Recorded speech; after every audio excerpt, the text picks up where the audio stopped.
Hi all, അസ്സലാമു അലൈക്കും. Welcome back to Silnas kitchen.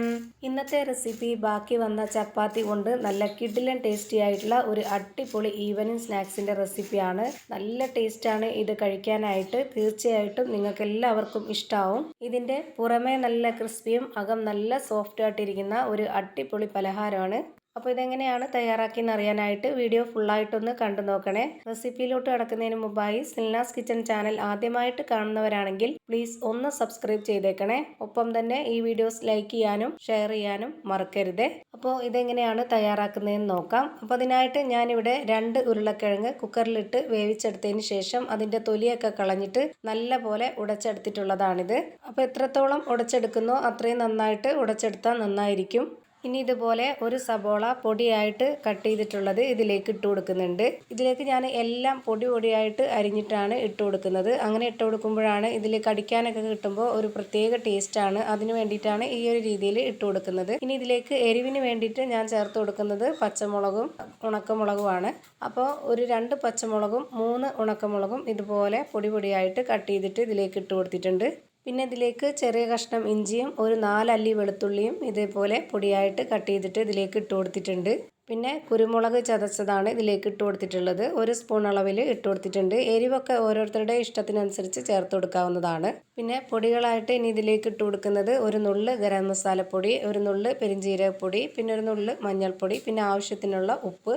വേറെ ഇനി മുളക് പൊടിയോ മല്ലിപ്പൊടിയോ ഒക്കെ ചേർത്ത് കൊടുക്കണമെങ്കിൽ അതൊക്കെ ചേർത്ത് കൊടുത്തിട്ട് തയ്യാറാക്കി എടുക്കാം, ഓരോരുത്തരുടെ ഇഷ്ടത്തിനനുസരിച്ച്. ഞാനിപ്പോൾ ഇത്ര മാത്രമേ ചേർത്ത് കൊടുക്കുന്നുള്ളൂ. ഇനി ഇതെല്ലാം കൂടെ ഇതുപോലെ കൈ വെച്ചിട്ട് നന്നായിട്ടൊന്ന് മിക്സ് ചെയ്തിട്ടെടുക്കാം. ഇങ്ങനെ നമ്മൾ തയ്യാറാക്കിയതിന് ശേഷം ഇനി നമുക്ക് ചുട്ട് വെച്ചിട്ട് ബാക്കിയായിട്ടുള്ള ചപ്പാത്തി ഉണ്ടെങ്കിൽ അതുപോലെ ഒരു 4-5 ചപ്പാത്തി എടുക്കുക.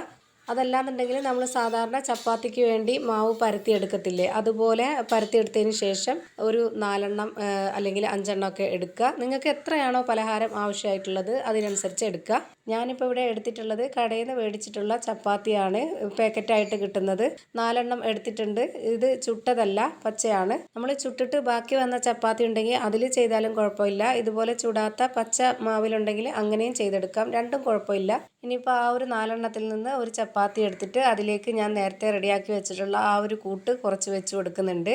എന്നിട്ട് ഇത് കൈ വെച്ചിട്ടോ അല്ലാന്നുണ്ടെങ്കിൽ ഒരു സ്പാച്ച് വെച്ചിട്ടോ നന്നായിട്ട് ഇതുപോലെ ഒന്ന് പരത്തി കൊടുക്കുക. ഞാനിപ്പോൾ ഇത് കൈ വെച്ചിട്ടാണ് ഇതുപോലെ പരത്തി എടുക്കുന്നത്, എന്നാലാണ് ഒരേപോലെ കറക്റ്റായിട്ട് പരത്തി എടുക്കാൻ പറ്റുള്ളൂ. ഇപ്പോൾ ഞാനിതുപോലെ കൈ വെച്ചിട്ട് എല്ലാ ഭാഗത്തും പരത്തി കൊടുത്തിട്ടുണ്ട്. ഇനി ഇതിന് മുകളിലേക്ക് ഇതേപോലെ ഒരെണ്ണം കൂടെ വെച്ച് കൊടുത്തിട്ട് കൈ വെച്ച് ഇതുപോലെ നന്നായിട്ടൊന്ന് പ്രസ് ചെയ്ത് കൊടുക്കുക. വെറുതെ വെച്ച് കൊടുത്താൽ പോരാ, ഇതുപോലെ നന്നായിട്ടൊന്ന് പ്രസ് ചെയ്ത് കൊടുത്താലേ ഇതിൽ നന്നായിട്ട് ഒട്ടിയിരിക്കുള്ളൂ, അല്ലാന്നുണ്ടെങ്കിൽ ഇളകിപ്പോവും. എന്നിട്ട് ഇതിന് മുകളിലേക്ക് വീണ്ടും ആ ഒരു കിഴങ്ങിൻ്റെ കൂട്ട് വെച്ച് കൊടുക്കുക.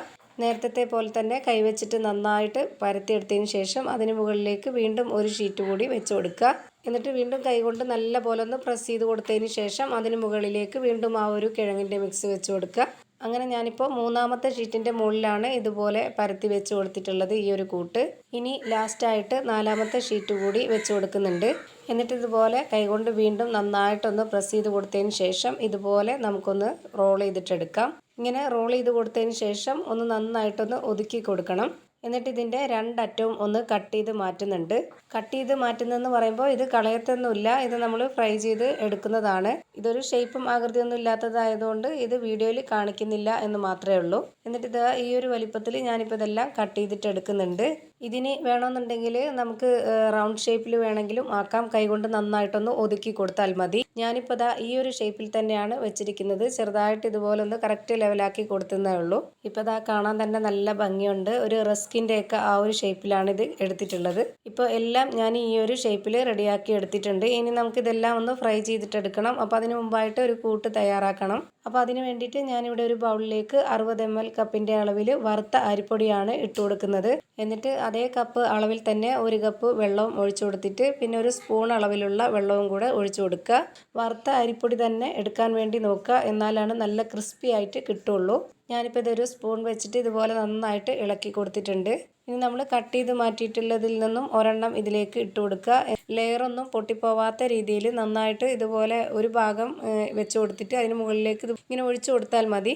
ഇനി അടുത്തതായിട്ട് ഇത് നമുക്ക് ഫ്രൈ ചെയ്തെടുക്കുകയാണ് വേണ്ടത്. അപ്പോൾ അതിനായിട്ട് ഞാനിവിടെ ഒരു പരന്ന പാനാണ് എടുത്തിട്ടുള്ളത്. ഇതിലേക്ക് കുറച്ച് എണ്ണ ഒഴിച്ചു കൊടുത്തിട്ട് എണ്ണ നന്നായിട്ടൊന്ന് ചൂടായിട്ട് വരുമ്പോൾ ഇതിൽ ഓരോന്നോരോന്നായിട്ട് ഇട്ട് കൊടുക്കാം. ഇത് നമ്മൾ ഫ്രൈ ചെയ്തെടുക്കുമ്പോൾ ഒരുപാട് എണ്ണ ഒഴിച്ചു കൊടുത്തിട്ട് ഫ്രൈ ചെയ്തെടുക്കരുത്. അതുപോലെ തന്നെ കടായിലിട്ടിട്ട് ഫ്രൈ ചെയ്തെടുക്കാനും നോക്കരുത്. അങ്ങനെ ആകുമ്പോൾ ഇതിൻ്റെ ലെയറൊക്കെ പൊട്ടിപ്പോവും. അതുകൊണ്ട് ഇതുപോലെ പരന്ന പാനിൽ തന്നെ ഇട്ട് കൊടുത്തിട്ട് ഫ്രൈ ചെയ്തെടുക്കാൻ വേണ്ടി നോക്കുക. ഇപ്പോൾ ഇതിൻ്റെ ഒരു സൈഡ് നല്ല പോലെ വെന്ത് കിട്ടിയിട്ടുണ്ട്. ഇനി നമുക്കിതെല്ലാം ഒന്ന് തിരിച്ചിട്ട് കൊടുക്കാം. അങ്ങനെ ഞാനിപ്പോൾ ഇത് തിരിച്ചിട്ട് കൊടുത്തതിന് ശേഷം ആ ഒരു ഭാഗവും കൂടെ വെന്ത് കിട്ടിയിട്ടുണ്ട്. ഇനി ഇതിൻ്റെ സൈഡ് ഭാഗമൊക്കെ ഒന്ന് വേവിച്ചെടുക്കാനായിട്ട് ഇതുപോലെ ഓരോ ഭാഗവും ഇങ്ങനെ കറക്കി കറക്കി വെച്ച് കൊടുത്തിട്ട് നന്നായിട്ടൊന്ന് ഫ്രൈ ചെയ്തിട്ടെടുക്കുക. അപ്പോൾ ഞാനിപ്പോൾ ഇവിടെ ഇതെല്ലാം തിരിച്ചും മറിച്ചൊക്കെ ഇട്ട് കൊടുത്തിട്ട് നന്നായിട്ട് വേവിച്ചെടുത്തിട്ടുണ്ട്. ഇനി ഇതെല്ലാം എണ്ണയിൽ നിന്ന് എടുത്ത് മാറ്റാം. അപ്പോൾ ഇതാ പുറമേ നല്ല ക്രിസ്പിയും അകം നല്ല സോഫ്റ്റും ആയിട്ടുള്ള ഒരു അടിപൊളി ഈവനിങ് സ്നാക്സാണ് റെഡിയായി കിട്ടിയിട്ടുള്ളത്. നല്ല ടേസ്റ്റാണ് ഇത് കഴിക്കാനായിട്ട്, എല്ലാവർക്കും ഇഷ്ടമാവും. അപ്പോൾ ഇതേപോലെ ഇനി നിങ്ങളും ഒന്ന് ട്രൈ ചെയ്ത് നോക്കുക. അപ്പോൾ ഇത്രയേ ഉള്ളൂ ഇന്നത്തെ വീഡിയോ ഇഷ്ടമായാൽ ലൈക്ക് ചെയ്യാനും കമൻറ്റ് ചെയ്യാനും ഷെയർ ചെയ്യാനും മറക്കരുത്. അതുപോലെ തന്നെ ഞാനിടുന്ന പുതിയ വീഡിയോസ് നോട്ടിഫിക്കേഷനായിട്ട് കിട്ടുന്നതിന് വേണ്ടി സബ്സ്ക്രൈബ് ചെയ്ത് ബെല്ലൈക്കൺ അമർത്തി അതിൽ ഓൾ എന്ന ഓപ്ഷൻ എനേബിൾ ചെയ്ത് കൊടുക്കാനും മറക്കരുത്. പുതിയൊരു വീഡിയോയുമായി വീണ്ടും വരും. Thank you for watching.